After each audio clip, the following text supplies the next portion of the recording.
Oh, yeah, Ian Rigby wanted to know, after the interaction I had with the original Mecha Glove, is it more of a challenge creating a brand new prop, e.g. you're hired by a movie to make an epic hero item, or replicating an epic hero prop, researching the item, working out what was used, reverse engineering, etc.?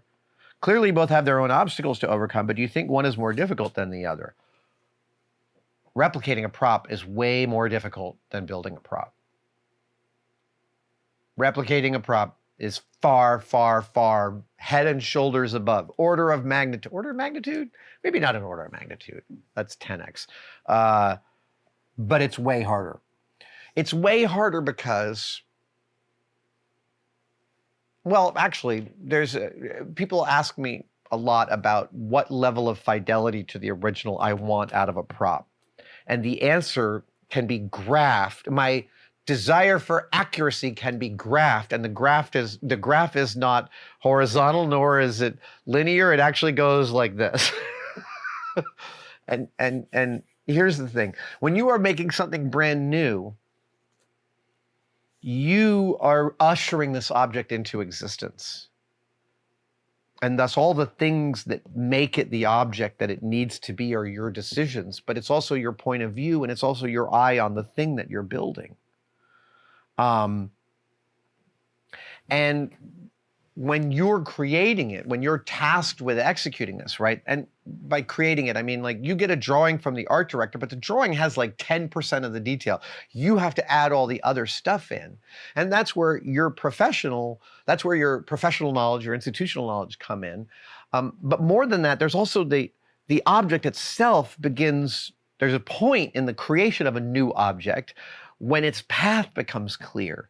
When what you're doing for a while, which feels like throwing darts at a board, starts to cohere, and now the object starts telling you what it wants to be. That's the thrill and glory of making something new, is that it's a collaboration with the object itself at a certain point in the creative process.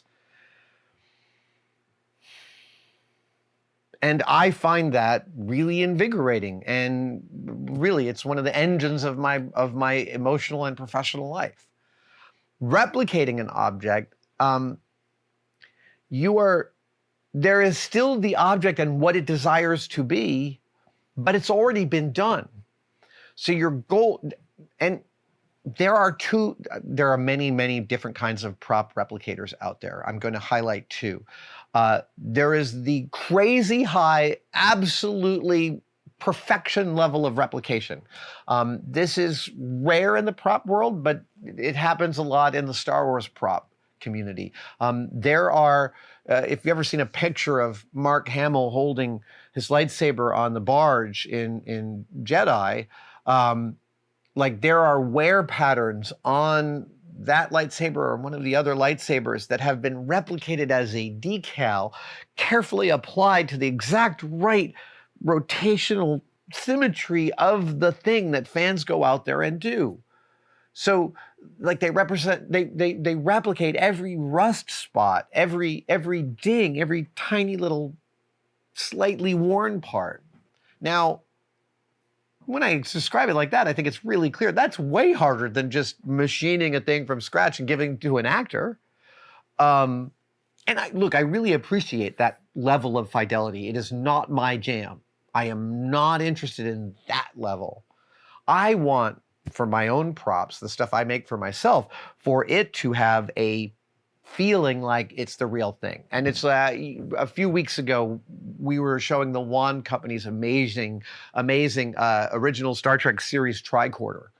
That is an object that like, if I was having a dream and me and Leonard Nimoy are on a planet's surface and he says, I don't know, you look at the tricorder, see what you can figure out. What he handed me felt exactly like what the Wand Company made. Like, what you could dream about a prop feeling like, that's what the Wand Company delivered with that piece. And that's what I looked for when I made my Samaritan, when I make my ZF-1, when I make, anything that I'm making, I'm looking for that kind. So there's a period at the beginning, which is all research, and it's all just like, what kind of nuts and bolts were used, what kind of leather, what kind of fabric, what kind of thread, how big, how small, which are found parts, which were made, and all that list making in the beginning I'm way far away from the final object. I am just like downloading data, putting it in like an LLM, just sort of going through everything. And then in the middle part where it starts to cohere into an object, there comes a time when I might see not necessarily a topological detail, but a paint or color detail on the original that I'm like, I don't really care about that part. Like, I think this one already looks great, so I'm just going to leave it like this. So there's this very specific point where I'm following slavishly the original, but the original gets so deep into my head that now I can see it for what it is, and now I can start to make adjustments that 99% of human beings would never even notice. But for me, they service the object delivering itself. I've said this before, I love this quote from Peter Jackson's Beatles documentary, and I'm mangling this quote. I have to watch the documentary. This is Get Back, the 8-hour Beatles documentary. It is completely worth your time, and it's an amazing creative document. In it, at one point, George Harrison says, we don't know what the album is yet because it hasn't told us. At a certain point, it will tell us what it is, and then we will service that. He says some version of that, which I think has such a deeply advanced creative understanding of what it is to collaborate and make something new. Claytations. I'm graduating college soon and figuring out my next steps. I feel solid in my skills as a maker, but the job search and interviews feel pretty overwhelming. Any advice? That's a difficult one, man. It is a rough job market to be entering right now, especially with the uncertainty. The political, socioeconomic uncertainty on all the levels that uncertainty is occurring at. I want to have a substantive answer to your question. I will tell you that if you have a ramp, like you can stay in your parents' house for a while, I'd say use that ramp. Look, I've also been freelance almost in my entire professional life, and when I'm freelance is what is the next job that's coming in. So I treated not having work to do like a job, and I would be looking for other work. So the thing that I would be saying unto you, Claytations, is you probably have an idea. You could probably write down 3 jobs right now that you think you'd slot right into with your skill sets. There's probably 100 more. So my advice would be start making lists of other places those skills might be useful. When I was looking for work, I once called a high-end rich people concierge who just set up things like weird-ass vacations to places you're not normally able to go to for super rich people. I also called a magic illusion. That seemed like a place that my skill set would be useful in. I called a magic illusion designer in Las Vegas and was like, could I work for you? And they were like, absolutely, if you want to move to Vegas. There might be location-specific jobs available, but there are way more places that your skills could fit than you are currently thinking of, and that would be, to me, the next thing to start to look for. Okay.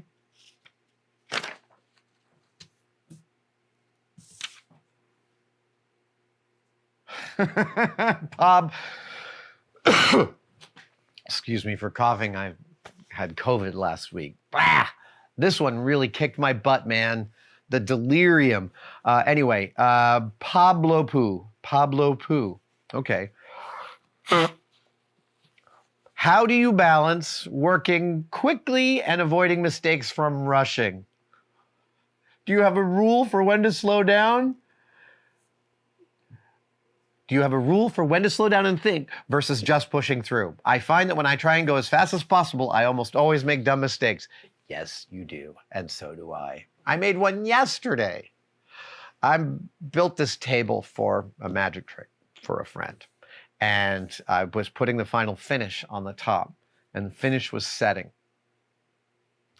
And I was over here working on another thing entirely, and I had a little bit of solvent on my brush. And I hit my brush, and one of those drops of solvent dropped right in the middle of my newly finished table surface. That's me going too fast. So the rule for when to slow down and think is right after you screwed something up. That is usually where it occurs to me. In my better moments, I can see that kind of thing coming. And I go to my meditation practice. That's what just happened. That's when I lower my eyes, take a breath. I'm doing the simplest, tiniest version of Vipassana meditation. I'm just checking in with the major muscle groups in my upper half and seeing if there's anything I can relax, and okay, let's look towards this thing. You don't have to feel relaxed to be physically relaxed. I know that sounds weird, but that's one of the things meditation has given me over the years, is the ability to pause and breathe and just set myself just a little bit of distance from the thing. And honestly, in the middle of rush, by the way, that solvent thing, that happened yesterday. All the time here, I end up fixing stuff, taking an extra hour to doing something because I rushed it at this last moment when I should have just paused and been like, you know what, instead of using your, go get a thing back there and then it'll not mess up. It is so hard to work with my own desire to push as fast and as hard as possible. So here I am at almost 58 years of old, still making the same dumb mistakes that you're describing.